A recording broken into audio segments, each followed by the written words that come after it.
ॐ ब्रह्मजज्ञानं प्रथमं पुरस्तात् विसीमृतः सुरुचो वेन आवः स बुध्निया उपमा अस्य विष्ठाः सतश्च योनिमसतश्च विवः पिता विराजा मृषभो रयीणाम् अन्तरिक्षं विश्वरूप आविवेश तमर्कैर अभ्यर्चन्ति वत्सं ब्रह्मसन्तं ब्रह्मणा वर्धयन्तः ब्रह्मदेवा न जनयत ब्रह्म विश्वमिदं जगत् ब्रह्मणः क्षत्रं निर्मितं ब्रह्म ब्राह्मणात्मना अन्तरस्मिन्निमे लोकाः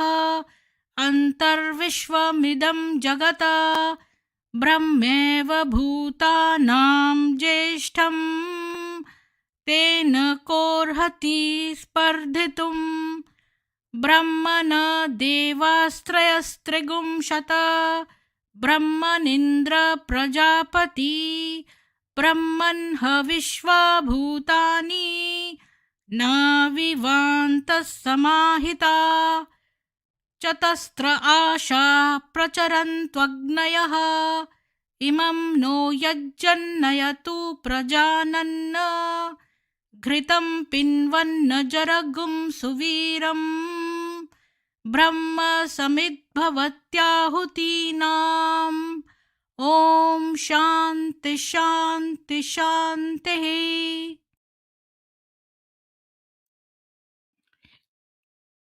सभी को जय माँ सरस्वती, जय ब्रह्मा।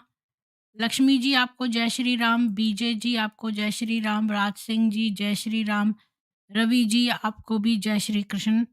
क्षमा चाहती हूँ, आज मैं कहीं पर चली गई थी तो मैं थोड़ी देर हो गई आने में।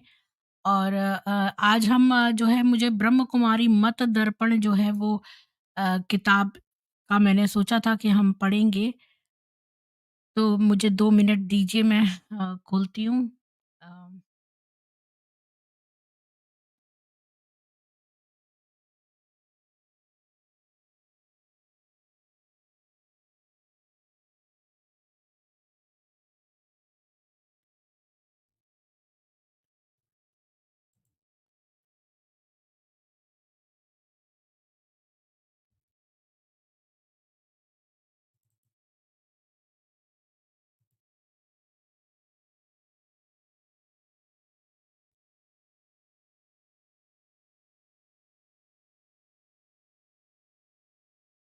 मुझे लगता है मैंने ठीक जगह पे सेव नहीं करी है।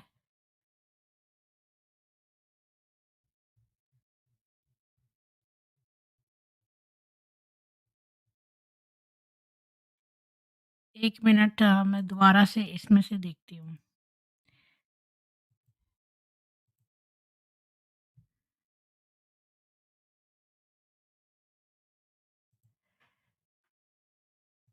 जी, खुल गई किताब। क्षितिजू खैरनार जी आपको भी जय श्री राम। तो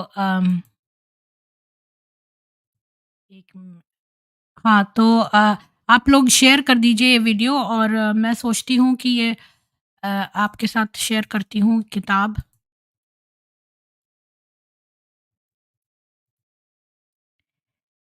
तो ये किताब ब्रह्म कुमारी मत दर्पण जो है, इनके लेखक हैं पंडित शिव दयालु जी मेरठ, और इनके संपादक हैं आचार्य स्वदेश।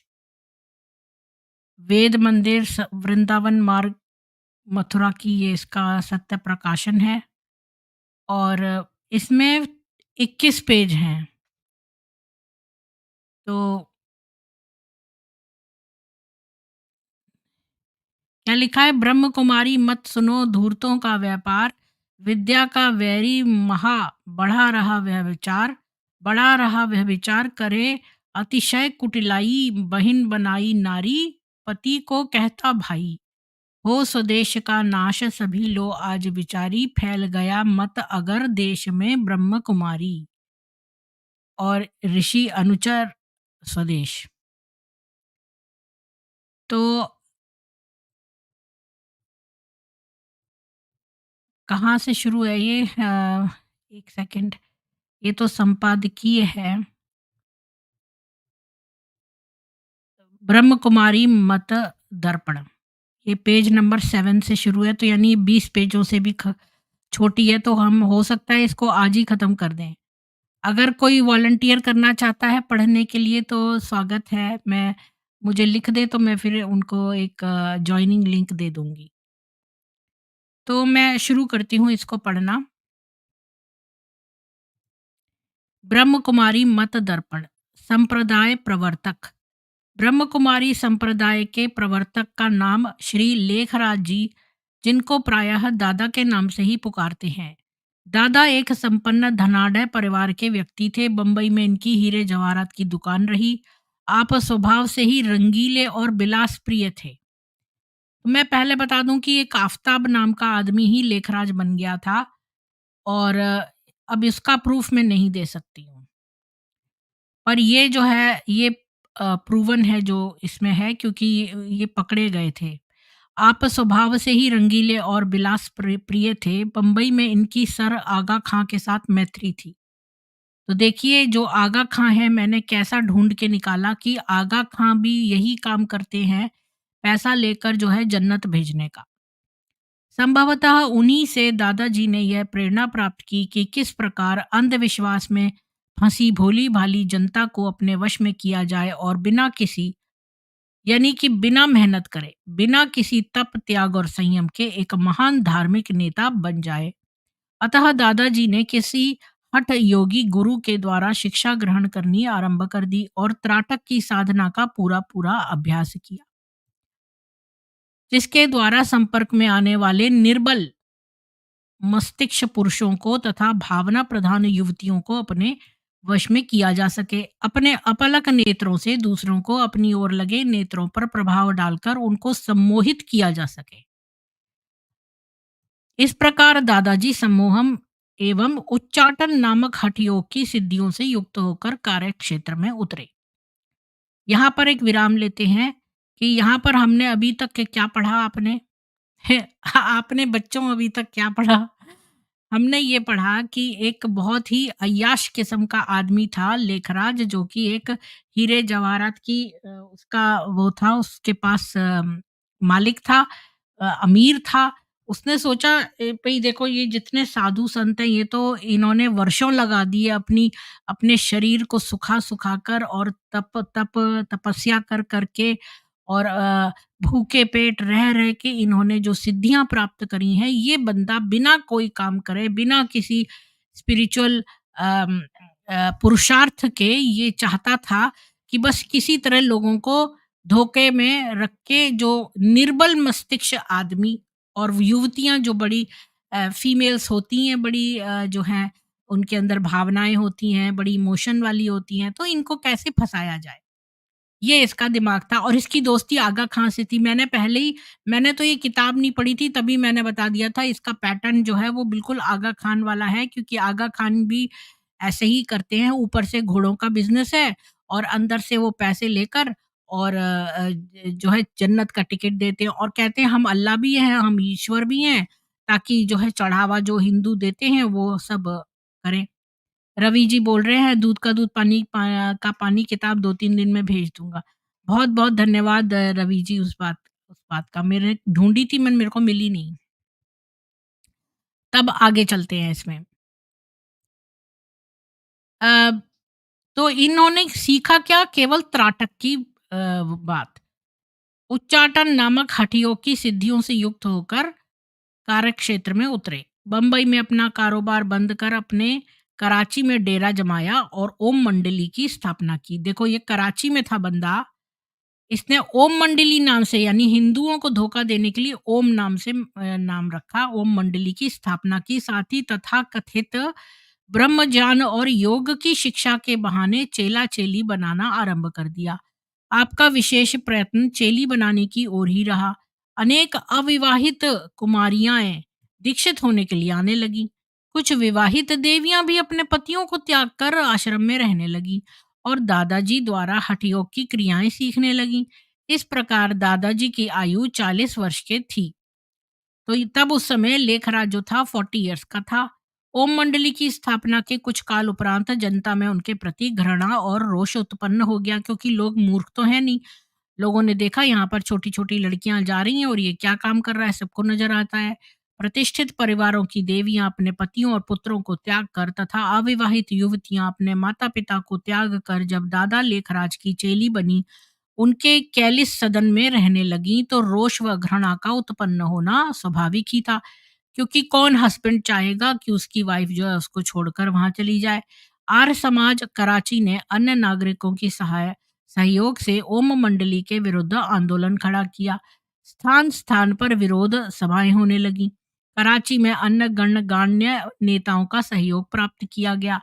आर्य समाज के अनेक प्रमुख कार्यकर्ताओं का शिष्टमंडल श्री साधु टी.एल. वासवानी जी से भी मिला और इस आंदोलन में उनका सहयोग उपलब्ध किया। साधु वासवानी ने सहर्ष ओम मंडली के भ्रष्टाचार के विरुद्ध आंदोलन में अपना सहयोग प्रदान किया। आंदोलन के साथ साथ ओम मंडली के विरुद्ध कानून का दरवाजा भी खटखटाया गया।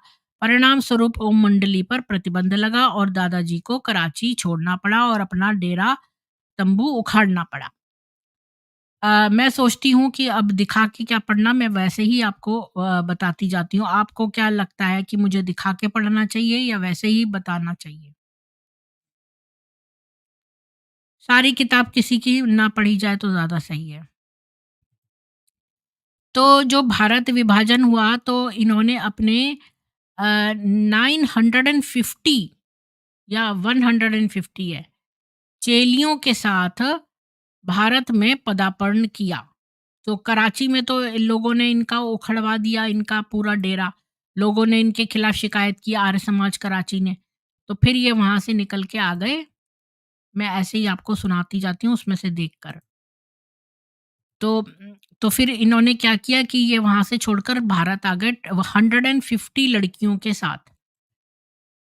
यहाँ पर मंडली का नया नाम ब्रह्म कुमारी रखा और आबू में जाकर दादाजी ने अपना डेरा जमा लिया। वहाँ की जनता ने भी अपना विरोध प्रदर्शित किया, तो कुछ वर्षों के लिए दादाजी ने मौन साध लिया। उन्होंने सोचा ये टाइम निकल जाएगा तो चुपचाप रहो और आबू में जो है वो चुपचाप बने रहे। तब तदुपरांत आबू पर्वत पर एक अच्छी सी उन्होंने कोठी भी किराए पे ले ली और पुनः ये कार्यक्रम चालू कर दिया। फिर सिंध से अपने साथ जो वो चेलियाँ लाए थे 150 करीब, तो उन्होंने उनको भारत के प्रमुख नगरों में भेज दिया और क्षेत्र तैयार करना आरंभ किया। आबू में इन ब्रह्म कुमारियों को जादूगरनी एवं काजलिया पलटन के नाम से पुकारा जाता था। तो ये देखो, ये ब्रह्म कुमारियों का दूसरा नाम क्या है? जादूगरनी। फिर से दिखा देती हूँ आप लोगों को, ज़रा ज़्यादा मज़ा आएगा आपको। 1 मिनट।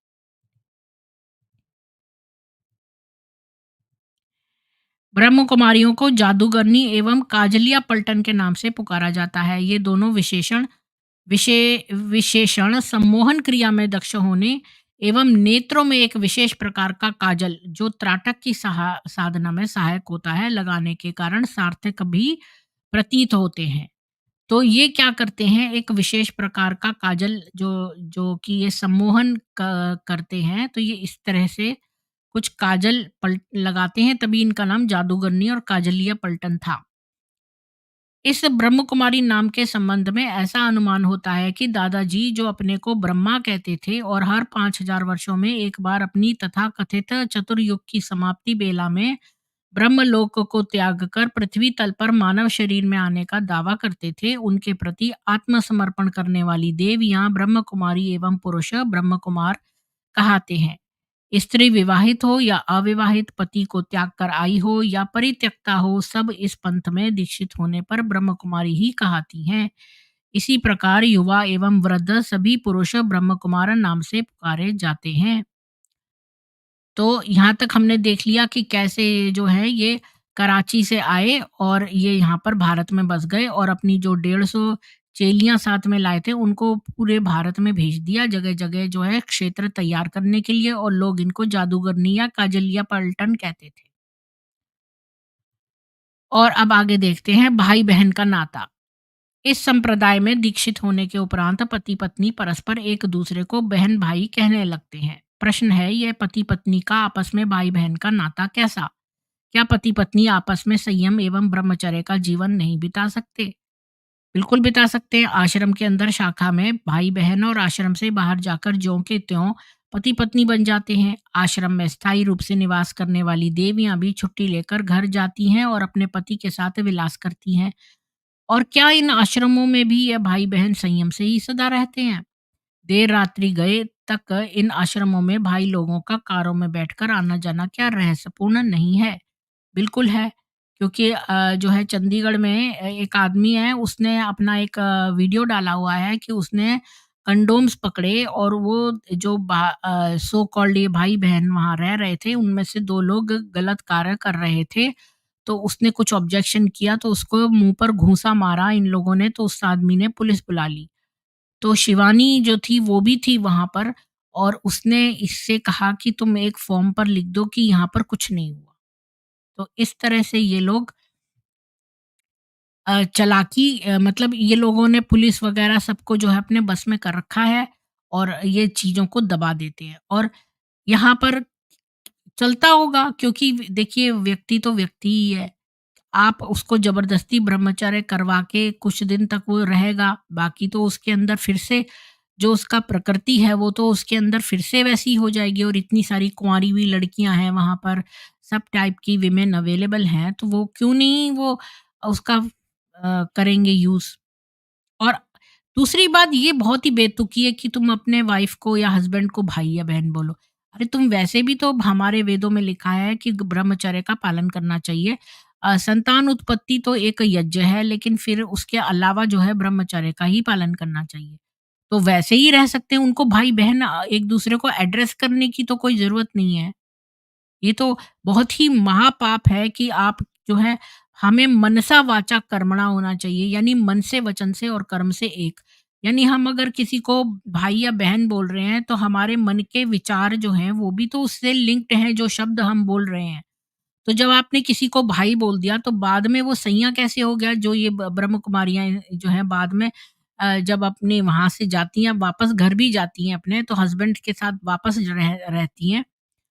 तो ये कैसे हो गया कि कभी तो तुम उनको भाई बोल रहे हो, कभी तुम उनको दूसरे तरह से देख रहे हो? कितनी बेशर्मी की बात है, ये तो बहुत ही घोर पाप है ऐसा करना। ये तो मन से तुम मनसा वाचा कर्मणा होने को लिखा है हमारे वेदों में।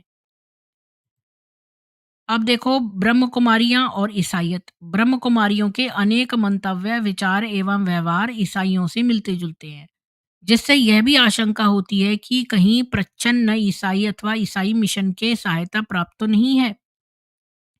आज भारत के कोने-कोने में ईसाइयों का यह प्रचार है कि कयामत शीघ्र आने वाली है और ये सारा संसार नष्ट हो जाने वाला है और जो लोग प्रभु ईसा मसीह की शरण में आ जाएँगे, केवल वही बच जाएँगे, शेष सब मिट जाएँगे। मुझे नहीं लगता ये ईसाइयों जैसे हैं, इन्होंने कॉपी कर लिया है उनसे, पर हैं ये असली में इस्लामी। इसी प्रकार यह ब्रह्म कुमारी प्रचारिकाएँ अपनी शाखाओं में ये प्रचार करती हैं कि चतुर्युगी का अंत सन्निकट है। संसार के मानवों की रक्षा हेतु स्वयं ब्रह्मा जी ब्रह्मलोक त्याग कर वृद्ध मानव शरीर में अर्थात दादा लेखराज के शरीर में अवतरित हुए हैं तथा जो उनकी शरण में आएगा उनको वह प्रलय कयामत उपस्थित होने पर सकुशल अपने धाम ब्रह्मलोक में पहुंचा देंगे और शेष सब नष्ट हो जाएंगे पर दादा बेचारे स्वयं ही चल बसे। तो यहाँ तक मैं पॉज लेके आपको बताती हूँ कि कभी भी नहीं हो सकता, ये वाक्य बिल्कुल ही गलत है। क्योंकि जैसे एक गंदे कपड़े से आप एक टेबल साफ नहीं कर सकते, ऐसे एक गंदा मनुष्य जो लेखराज है, उसके अंदर प्रभु की आत्मा कभी आ ही नहीं सकती। प्रभु तो इतने शक्तिशाली हैं ब्रह्मा कि उन्होंने तो मन से विचारा तो उनके 10 मानस पुत्र हो गए। वो इस गंदे अय्याश ठरकी लेखराज पे क्यों आएँगे कभी? ये कैसे पॉसिबल है? कितने वर्षों लोगों को तपस्या करनी पड़ती है तब वो इस लायक होते हैं कि अपना शरीर बनाएं कि प्रभु के को हृदय में उनके साथ मिलन करें। ये तो पॉसिबल ही नहीं है, ये तो सेंटेंस बिल्कुल ही गलत है। श्री दादाजी का अपने को त्रिमूर्ति ब्रह्मा कहने से तात्पर्य सिवाय ईसाइयों का होली फादर, होली सन एवं होली घोस्ट के एकीकरण के और क्या है? यदि त्रिमूर्ति से उनका तात्पर्य त्रिदेव अर्थात ब्रह्मा, विष्णु और महेश से होता है, तो वह शिव को त्रिदेव से पृथक न मानते। यानी ये शिव को त्रिदेव से भी पृथक मानते, यानी कि बिल्कुल अज्ञान भरा पड़ा है इनके यहाँ। श्री दादा जी को ब्रह्म कुमारियां परम पिता अर्थात होली फादर कहती हैं और प्रत्येक शाखा के प्रमुख को श्री पिताजी अर्थात रेवरेंड फादर की उपाधि से विभूषित करती हैं। ये तो बिल्कुल ईसाइयों की नकल कर रहे हैं। इसी प्रकार ईसाइयों की भांति परस्पर ब्रदर्स एंड सिस्टर्स शब्द का हिंदी में प्रयोग करती हैं। स्वयं वर्जिन्स अर्थात कुमारी कहती हैं। पूजा बलिदान की समाप्ति पर प्रोटेस्टेंट ईसाइयों में द्राक्षारस में भिगोकर पवित्र रोटी के टुकड़े तथा कैथोलिकों में शैंपेन अभिषिक्त टुकड़े भक्तों के मुखों में होली फादर द्वारा डाले जाते हैं। इसी प्रकार इस पाखंड मत में भी विशेष विशेष अवसरों पर परम पिताजी, श्री पिताजी अथवा श्रद्धा माताजी, रेवरेंड मदर भक्त के मुखों में अपने कर कमलों से प्रसादी डालती है। तो मैं आपको एक पॉज़ लेके बताती हूँ कि मैं तो बहुत चर्चों में गई हूँ। मतलब मुँह में बताशा डालते हैं और जो छोटे-छोटे शॉट ग्लासेस आते हैं जिनमें कि ये शराब रखते हैं। कुछ चर्चोज़ में जो प्रोटेस्टेंट चर्चेज़ हैं उनमें छोटे-छोटे ग्लासों में ये रख के और उसको सर्कुलेट करते हैं कि लोग उसमें से पिएँ और जो बच्चे हैं उनको शरबत देते हैं। और जो कैथोलिक चर्च कुछ कुछ ऐसे चर्च हैं उसमें क्या करते हैं कि एक ग्लास होता है वो बड़ा-सा उसमें भर लेते हैं शराब और वही ग्लास से सब मुँह लगा के पीते हैं। तो वो झूठी वो एक्चुअल बड़ी-सी शराब का भरा होता है। तो ये वही है। तो मैं अब आगे पढ़ती हूँ। तो ये भी अपने भक्त के मुखों में अपने कर कमलों से प्रसादी डालती है। परमपिता श्री दादाजी द्वारा आबू के पांडु भवन में तथा सर्वत्र जहां जहां वह पदार्पण करते थे ब्रह्म कुमारियों का मुख चुंबन किया जाना एवं गोदी में उनका लिटाना ईसाइयों की विकृत सभ्यता का प्रचार करना नहीं तो क्या है। भारतीय परंपराओं एवं मर्यादाओं की दृष्टि से यह सब व्यवहार पाप है और व्यभिचार रूप है। बिल्कुल सही। इसमें ब्रह्म कुमारी वो कुमारी है, वर्जिन है, उसको चुंबन क्यों करोगे आप। इसी प्रकार ब्रह्म कुमारियां भी योग साधना ढोंग रचकर पर पुरुषों और विशेषकर नवयुवकों के साथ आंख से आंख मिलाकर बैठती हैं। हमारी संस्कृति की दृष्टि में यह सर्वथा हे कर्म है और काम चेष्टा को जागृत करने वाला निंदित व्यापार है। हमारे यहाँ पर तो नारी के मुख की ओर ताकना तक भी अशिष्टता ही मानी जाती है। अभी मैं यहाँ पॉज़ लेके आपको एक बात बताती हूँ कि जब सीता जी को जो है वो ले गया रावण तो वो उनके जो जेवर देखकर जो उसने लक्ष्मण जी से कहा कि क्या ये सीता जी के हैं? तो सीता जी बोली कि अरे सीता जी के हैं मतलब तो सीता जी बोली नहीं लक्ष्मण जी बोले कि मैंने तो कभी उनके मुख की तरफ देखा ही नहीं, उनके हाँ, मैं पायल ज़रूर पहचान सकता हूँ कि ये उनकी है। यानी कि हमारे यहाँ इस तरह के संस्कार थे। इस तरह के संस्कार हैं हमारे यहाँ कि जो है जो भाई की वाइफ है उसके मुंह की तरफ भी नहीं देखते थे लक्ष्मण जी तो उनके पैरों में को जानते थे। ये इतनी हाइट है संस्कारों की। हमारे यहाँ पे नारी के मुख की ओर ताकना भी अशिष्टता ही मानी जाती है। विश्वस्त सूत्र से यह पता चला है कि सन 1950 में जब दादाजी सहारनपुर पधारे थे तो अपने उतारे की कोठी में उनके उदर को मेज बनाकर यानी उनके पेट को मेज बनाकर ब्रह्म कुमारियों ने ताश तक खेले और दादाजी लेटे लेटे रस लेते रहे। दादाजी के भक्त बतलाने का कष्ट करें कि ये कौन सी यौगिक साधना थी। मतलब ये तो धोखाधड़ी है, साधना क्या है। भारतीय संस्कृति से द्रोह। आर्य संस्कृति विश्वासी भारत के प्रायः सभी संप्रदायों ने अर्थात शैव शाक्त वैष्णव बौद्ध सिख आदि ने तथा ब्रह्म समाज प्रार्थना समाज आदि तक ने वेद को विश्व का प्राचीन ज्ञान ग्रंथ माना है। साथ ही भारतीय अध्यात्म शास्त्र उपनिषद गीता आदि को पूरी पूरी मान्यता प्रदान की है किंतु इस ब्रह्म कुमारी संप्रदाय ने सबको धता बताई है। आर्य हिंदू पर्वों तथा संस्कारों को कहीं किसी मुरली में मान्यता प्रदान की गई हो तो बताएं। यहाँ तक कि हमारी मर्यादाओं और परंपराओं का संबंध है उनका तो स्पष्ट विरोध ये अपने व्यवहारों तथा आचरणों द्वारा पग पग पर करते हैं। मतलब हमारे जो ये हिंदुओं की जो किताबें हैं, हमारे जो वेद, गीता, भगवद गीता है, उनसे ये ऑपोज़िट चलते हैं। इनके तो व्यवहार और आचरण से ही पता चल जाता है कि ये लोग कितने व्यभिचारी हैं, काम वासना से लिप्त हैं ये लोग। और ऐसे व्यक्ति पर कभी प्रभु आ ही नहीं सकता। कितनी मूर्खता की बात है अगर कोई ये बात सोचता है कि इनके ऊपर। अब आते हैं मुरलियों पे। दादाजी द्वारा पांडु भवन से जो समय-समय पर विज्ञप्तियाँ प्रकाशित होती हैं और शाखाओं में दादाजी के गोप गोपी भक्तिभाव से उनको पढ़ते और सुनते हैं, वह मुरलियां कहलाती हैं। दादाजी ने जब कराची में ओम मंडली बनाई थी तो वह अपने को कृष्ण रूप में अवतरित हुआ बताते थे। अब इन्होंने सोचा भाई चलो इनके भी पैसे लिए जाए, मतलब चढ़ावा हिंदू देते हैं ना बहुत, तो इन्होंने अपने आप को कृष्ण कहना शुरू कर दिया। अभी तक तो ब्रह्मा कह रहे थे और अपनी शक्ति को ओ राधा कहकर पुकारते थे। किंतु भारत में आकर जब से आपने ओम मंडली को ब्रह्म कुमारी का रूप दिया, तब से वह अपने को कृष्ण के स्थान पर ब्रह्मा कहने लगे। अच्छा। और राधा को सरस्वती की उपाधि से विभूषित किया। अब इन्होंने चालाकी ये इसलिए की, पहले तो इन्होंने सोचा कि श्री कृष्ण की तो बहुत सारी बीवियां थी, तो चलो इनको हम बन जाते हैं। बाद में इन्होंने देखा कि सरस्वती, जो ये जो मैं बता रही हूँ मिथ्या, जो ये इस्लामिक नैरेटिव फैलाते हैं कि ब्रह्मा जी ने तो अपनी पुत्री से ही विवाह कर लिया। अब इनको लगा ये तो और भी अच्छा है, इंसेस्ट करने को मिलेगा। ये सारी बच्चियां जो हैं ये हमको पिता कहती हैं, तो ये हमारी बेटियां हो गई, इन सबके साथ सेक्स करने को मिलेगा। तो इसलिए उन्होंने जो है तुरंत अपना जो है पैंतरा बदला और अपने आप को बजाय कृष्ण के अब ब्रह्मा कहना शुरू कर दिया। चलिए आगे देखते हैं।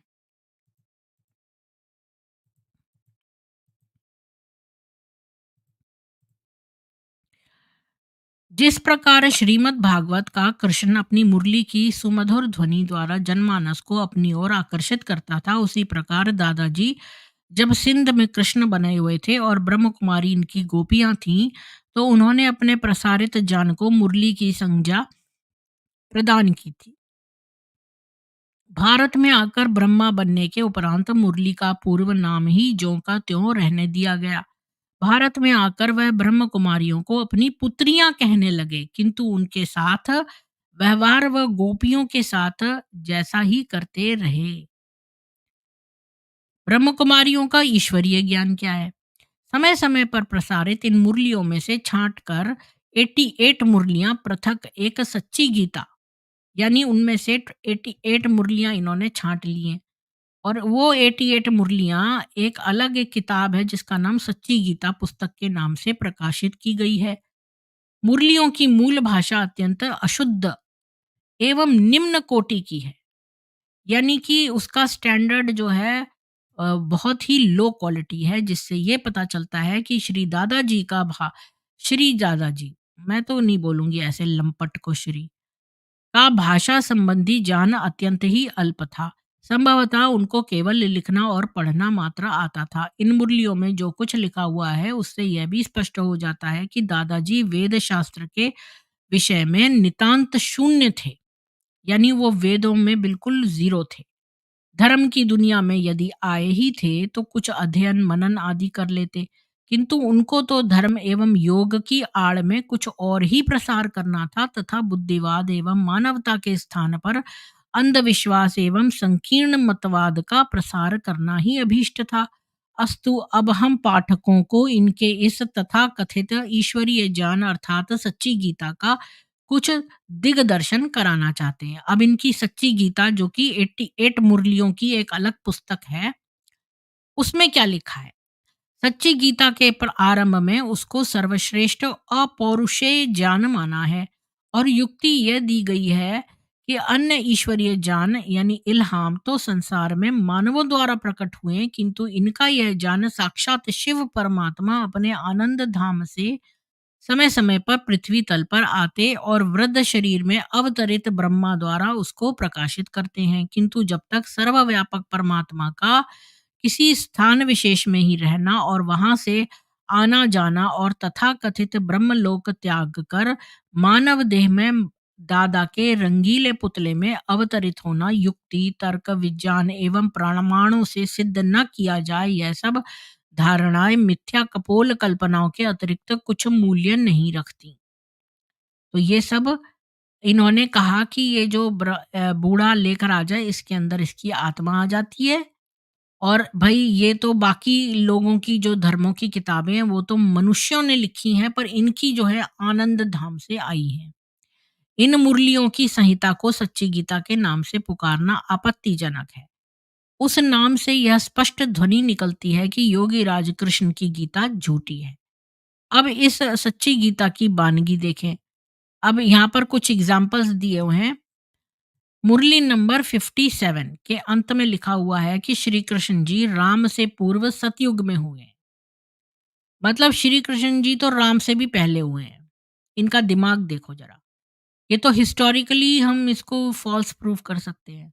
सूर्यवंशी श्री नारायण ही का स्वयंवर से पहले का नाम कृष्ण है। श्री कृष्ण ने गीता ज्ञान दिया ही नहीं, बल्कि अपने पूर्व जन्म में ब्रह्मा के रूप में मुझ लेखराज से गीता जान लिया। ओहो, ओहो माय गॉड! श्री कृष्ण ने गीता जान दिया ही नहीं, बल्कि श्री कृष्ण ने तो लेखराज ने जो है ये ज्ञान ब्रह्मा को दिया, और जो ज्ञान जो है ब्रह्मा ने श्री कृष्ण को दिया। Wow my God! इतना बड़ा झूठ ये चला कैसे रहे हैं, मुझे समझ में नहीं आ रहा। इतना बड़ा झूठ। ये कौन है? बीके की आ गई है कोई, अ, अय्याश लेखराज की चेली कोई है। तुम तो पढ़ी लिखी डॉक्टर नहीं हो, तो तुम भूतनी हो। तो ये पर्सनल कमेंट कर रहे हैं। ये तो इस्लामी पैटर्न है।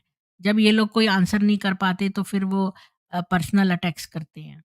मुझे तुम्हारी शिवानी तो बड़ी-बड़ी मधुर बातें करती है। तुम तो इतना गंदा बोल रही हो, तुम तो शिवानी की ही बात नहीं मान रही हो। तुम कैसी बीके वाली बनती हो, वो लोग तो बड़ी मधुरता से बोलती हैं। तुम बिना जाने बैक वॉश कर रही हो, तुम ब्रह्म कुमारी की नहीं, शिकायत नहीं, अपनी अपनी इज्जत बता रही हो।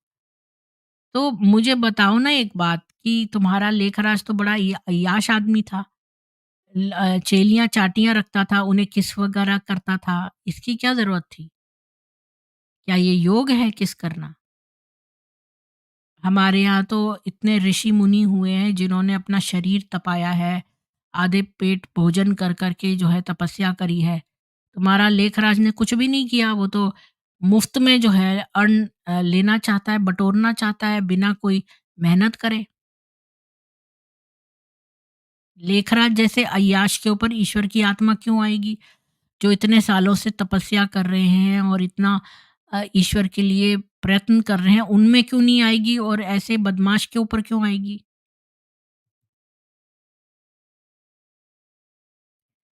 तो ऊपर आ जाओ, मैं एक लिंक देती हूँ, आओगी ऊपर? कृति जी, आप ऊपर आओगी, मेरे से बात करोगी? मुझे एक्सप्लेन करो, मुझे कन्विंस करो, देखो मुझे ब्रह्म कुमारी बना के दिखाओ। चलो।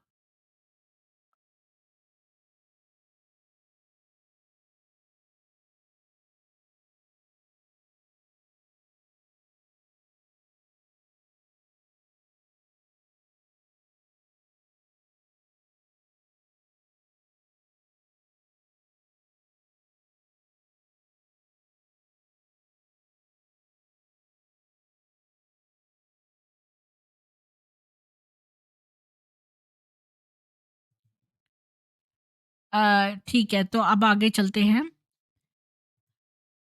इस लेख से यह स्पष्ट है कि महाभारत का सारा इतिहास झूठा है। इनके मत में द्वापर की संधि बेला में योगी राज महात्मा कृष्ण हुए ही नहीं।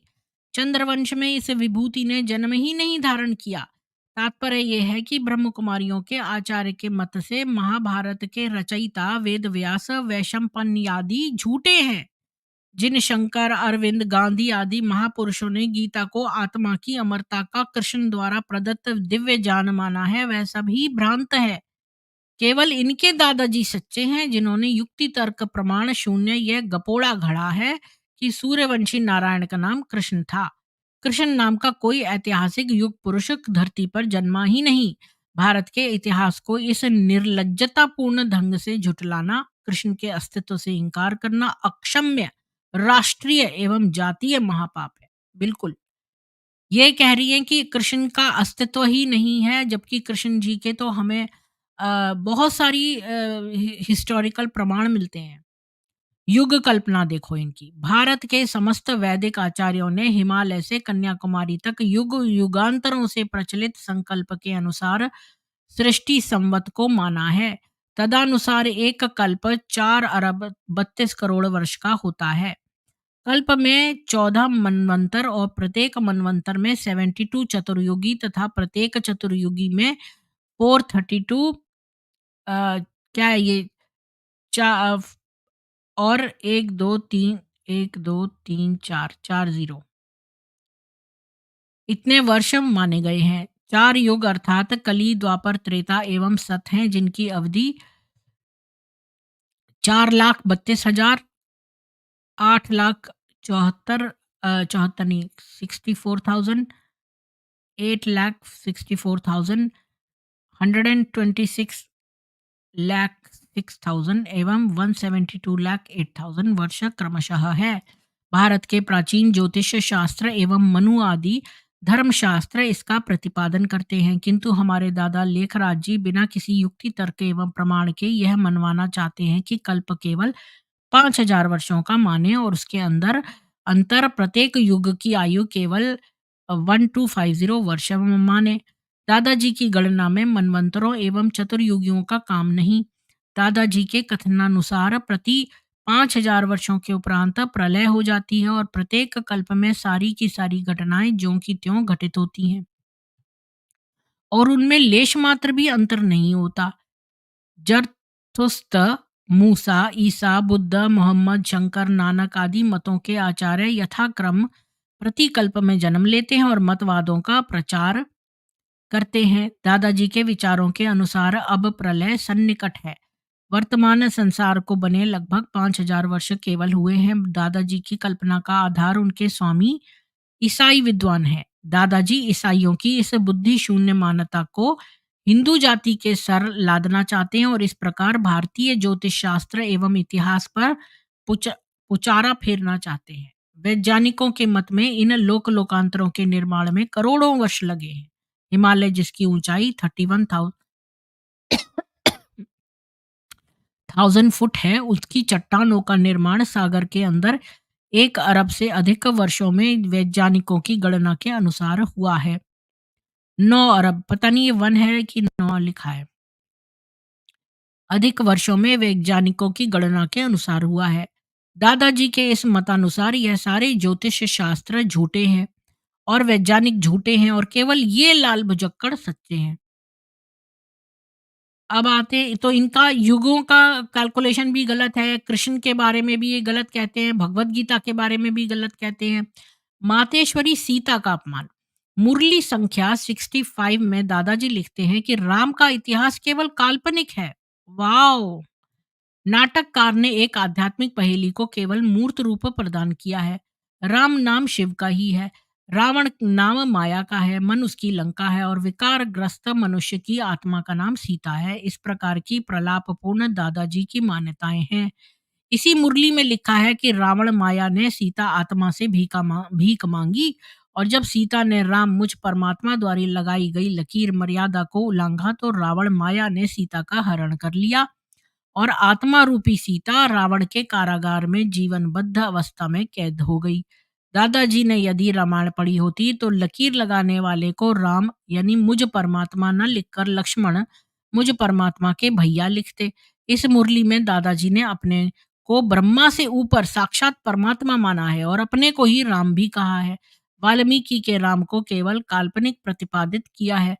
सीता को धर्म की मर्यादा उल्लंघन करने वाली विषय वासना रत जीव कल्पित किया गया है। इस कल्पना के पीछे जिसका कोई आधार नहीं, दादाजी की नीच कलुषित मनोवृत्ति कार्य कर रही है, जिसका प्रदर्शन यह पांडु भवन के अपने प्रवचनों में भी यदा कदा करते रहते हैं। दादाजी का इस प्रकार सीता माता के सतीत्व पर चोट करना हिंदू जाति की भावनाओं को आघात पहुंचाना है। अगर ऐसा है तो जो राम सेतु है वो क्या है? अगर आत्मा सीता है और रावण जो है वो आ गया माया, तो फिर ये जो राम सेतु बना ये क्या है? और इतने सारे जो हमें प्रमाण मिले हैं। तो यहाँ पर स्पष्ट ये आदमी गॉड कॉम्प्लेक्स वही मोहम्मद वाली चीज़ ये है ना, ये फैल गई है। दादाजी का इस प्रकार सीता माता के सतीत्व पर चोट करना हिंदू जाति की भावनाओं को आघात पहुंचाना है। राम एवं सीता के पवित्र इतिहास को इस प्रकार झुठलाना महान राष्ट्रद्रोह है। राम भारत का महान राष्ट्र पुरुष है और मातेश्वरी सीता तप त्याग संयम एवं सदाचार की दीप्तमयी प्रतिमा। यूरोपीय ईसाई लेखकों ने रामकृष्ण आदि के पावन इतिहास को मिटाने के लिए और हिंदू जनता को पथ भ्रष्ट करने के लिए महान कुचक्र रचा है। और दादाजी जब इस प्रकार उस कुचक्र का समर्थन करते हैं तो क्यों ना हम इस ब्रह्म कुमारी पंथ को ईसाइयों का एजेंट और एजेंसी कह सकते हैं, और यह एक सच्चाई है। ब्रह्म कुमारी मत, हंसा मत आदि का प्रचार ईसाइयों के योजनाबद्ध षड्यंत्र का ही परिणाम है। अब आते हैं एक और मुरली में। तो यानी इस मुरली में इन्होंने सीता जी का अपमान करा बेसिकली। 66 संख्या मुरली में दादाजी फरमाते हैं कि महात्मा गांधी ने मुझ गीता निराकार के भगवान को जाना ही नहीं, इसलिए उन्होंने जो सिविल नाफरमानी, असहयोग, आमरण, व्रत आदि के रूप में हठ योग के जो तरीके अपनाए, वह सभी मेरे ईश्वरीय ज्ञान और योग के विपरीत थे। इसलिए उनके जीवन में राम राज्य की शुभ इच्छा पूरी न हो सकी। सर्वप्रथम हम इस रसिक रंगीले पाठे की हिम्मत की प्रशंसा करते हैं जो इस विज्ञान एवं बुद्धिवाद के युग में हाथ का शरीर धारण किए अपने को निराकार भगवान कहने की जुर्रत करता रहा। महात्मा गांधी जैसे महान ईश्वर भक्त को नास्तिक कहना यथार्थ में धूर्त नास्तिकों का ही काम है। दादाजी का यह मत है कि महात्मा गांधी जी ने जो मार्ग दर्शाया है उससे रामराज्य की स्थापना नहीं हो सकती। गांधी जी के मार्ग को हजरत ने हठयोग का मार्ग बतलाया है, जबकि यह स्वयं हठयोग त्राटक क्रिया द्वारा चेला चेली मूंडने में व्यस्त रहे और धर्म की आड़ में अधर्म का प्रचार करते रहे। मुरली संख्या 66 में आप फरमाते हैं कि भारतवासी अन्य धर्म स्थापन करने वाले मनुष्यों के जन्मदिन तो मनाते हैं, किंतु मुझ निराकार परमात्मा शिव की जयंती नहीं मनाते। इस स्थल पर पुनः इस रंगीले पाठे ने अपने को निराकार परमात्मा कहने की धृष्टता की है। दादाजी को जनता से यह मिला है कि यह मेरी जयंती क्यों नहीं मनाती। जीव को ब्रह्म मानना सिद्धांततः मूर्खता है। भारत की जनता अब इस मूर्खता में फंसने वाली नहीं। लोकेशणा से संतप्त इस तथाकथित परमात्मा की दयनीय स्थिति पर तो तनिक विचार कीजिए। भारत के पतन का कारण इनकी सच्ची गीता के अनुसार निम्न प्रकार दर्शाया गया है। भारत की सरकार ने ईश्वरीय त्रिमूर्ति अर्थात ब्रह्मा विष्णु शंकर के तथा उनके भी रचयिता मुझे परमात्मा शिव के चरित्र के बजाय और सृष्टि चक्र के बजाय 3 शेरों वाले अशोक चक्र को ही अपना राष्ट्रीय निशान निर्धारित किया है। तात्पर्य यह है कि भारत सरकार अशोक चक्र के स्थान पर दादा लेखराज के सृष्टि चक्र को अपनाती और भारत माता तथा राष्ट्रपिता महात्मा गांधी के चित्रों की बजाय दादाजी और उनके प्रेयसी के चित्रों को पूजती, तो देश का पतन न होता और भारत में रामराज भी स्थापित हो जाता। बलिहारी है बुद्धि की। इसी मुरली में आगे दादाजी लिखते हैं कि मेरे प्रिय बच्चे, कांग्रेसपति गांधी जी ने जो कार्य अधूरा छोड़ गए हैं उसको पूरा करने के लिए मैं पांडवपति अर्थात गीता का भगवान अवतरित हुआ हूँ। महात्मा गांधी को राष्ट्रपिता न मानकर कांग्रेसपति कहना निश्चय उनका अपमान। नहीं तो वो तो खैर उनको कांग्रेसपति ही कहना चाहिए, लेकिन इसका मतलब ये नहीं है कि ये जो है लेखराज अच्छा हो गया और ये ईश्वर निराकार अपने आप को कहने लगे। पिता के कार्य को पूरा करने के लिए पुत्र तो सदा प्रयत्न करता आया है, किंतु यहाँ बात उल्टी है। पुत्र के कार्य को पूरा करने के लिए पिता ने जन्म लिया है। राष्ट्रपिता गांधी को अपना बच्चा कहने की इस धूर्त पाखंडी की हिम्मत की बलिहारी है। अब गांधी जी के मार्ग को यह हजरत हठयोग मानते तथा राम राज्य स्थापना के विपरीत मानते हैं, तो उसका पूरा करने का यह दंभ कैसा।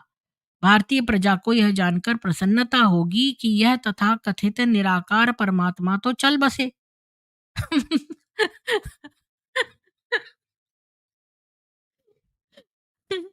अतः अंत में हम श्री दादाजी के चेले-चेलियों से अनुरोध करते हैं कि वह अब इस ऋषि भूमि भारत पर कृपा करें और माँ मानवता के नाम पर अपने इस पाखंड एवं माया जाल का अंत करें।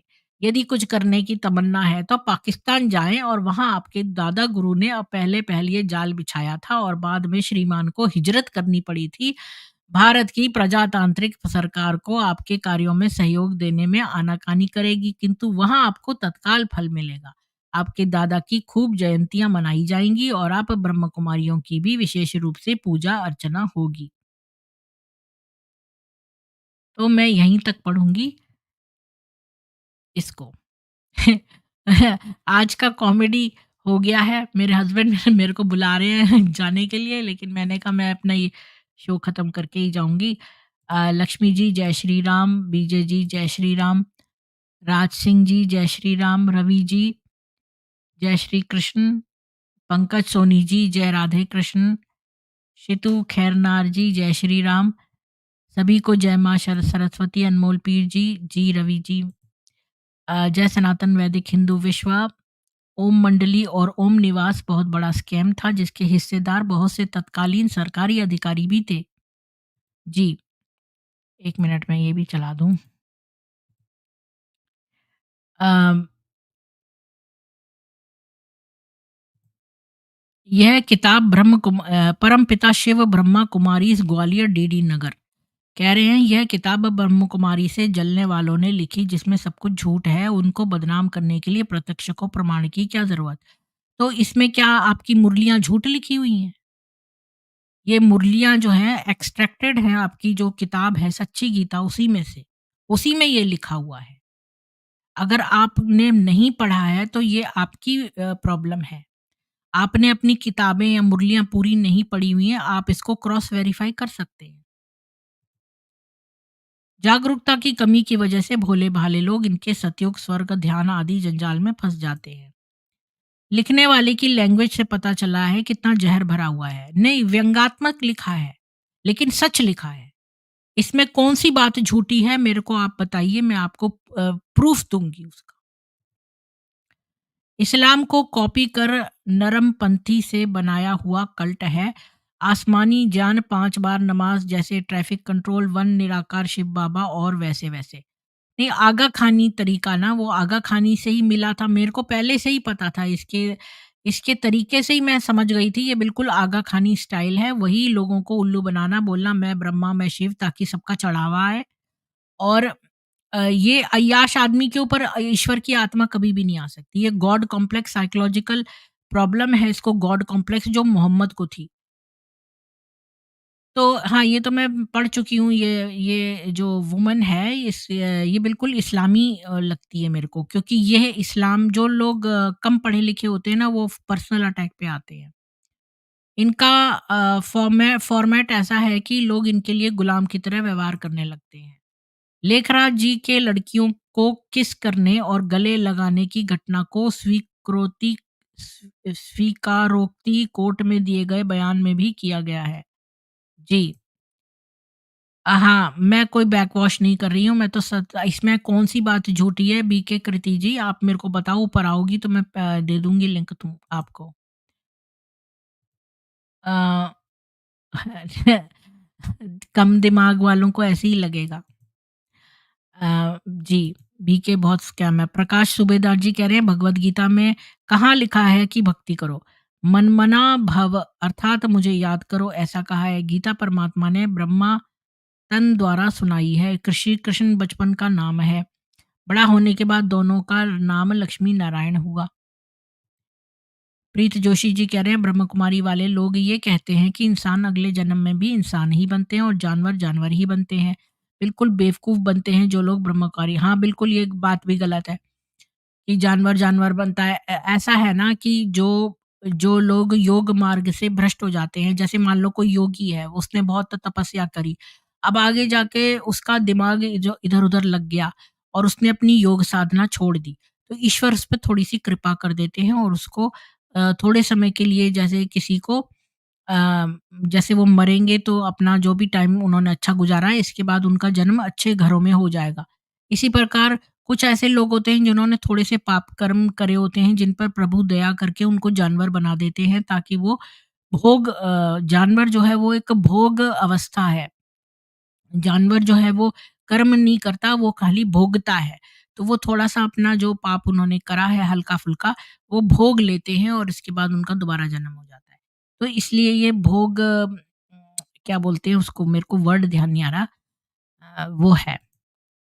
गीता में भगवान उवाच इतना ही लिखा है। श्री कृष्ण उवाच कहीं भी नहीं लिखा। जी, उन्होंने तो पूरा ब्रह्मांड ही अपने शरीर के एक पार्ट में दिखा दिया था। मोमोना जी कह रहे हैं ये ब्रह्म कुमारी का कलंक कलाकंद कुकर्म में लिप्त था। हाँ, ये तो कुकर्मी था, इसके ऊपर तो ईश्वर कभी भी नहीं आ सकते।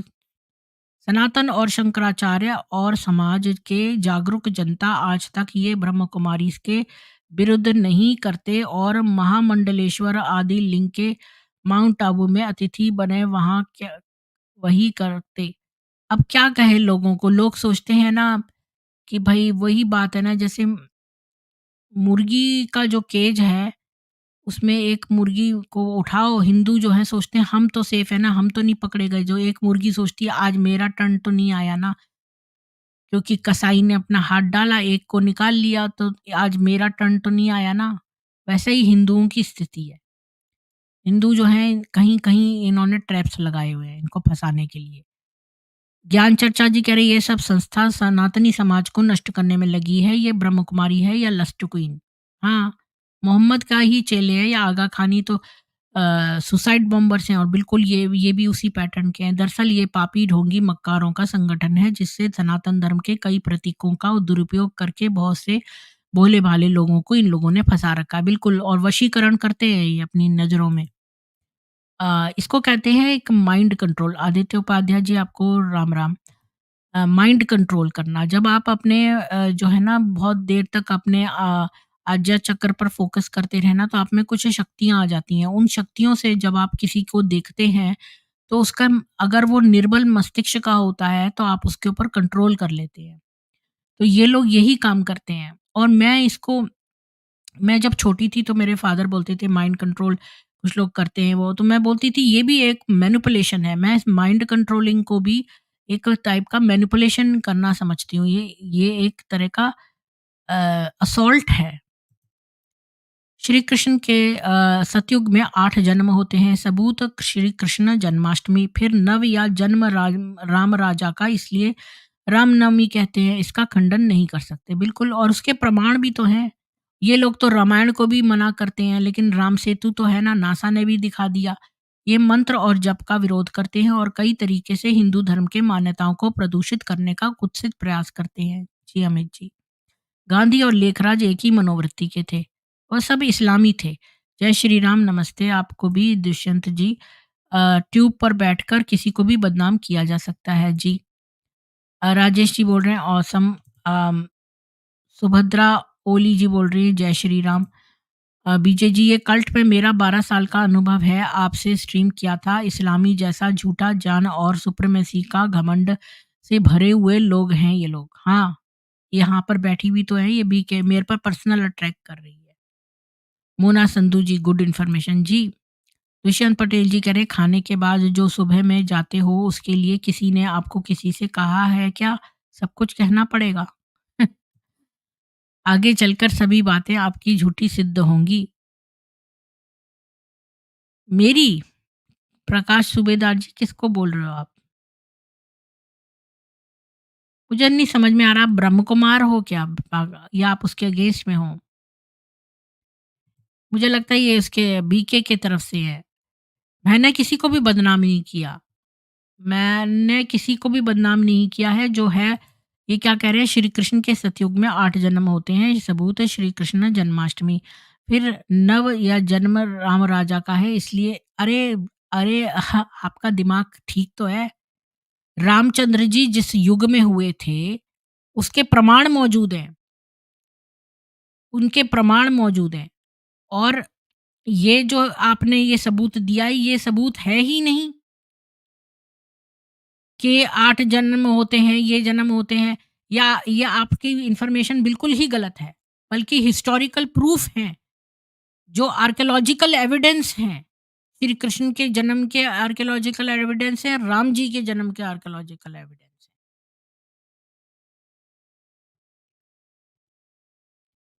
किसी को भी मैं बदनाम नहीं करती हूँ, जो है यूट्यूब पे बैठ के, क्या कैसे भी नहीं करती, ये पाप है किसी को बदनाम करना। पर सच बोलना सही बात है।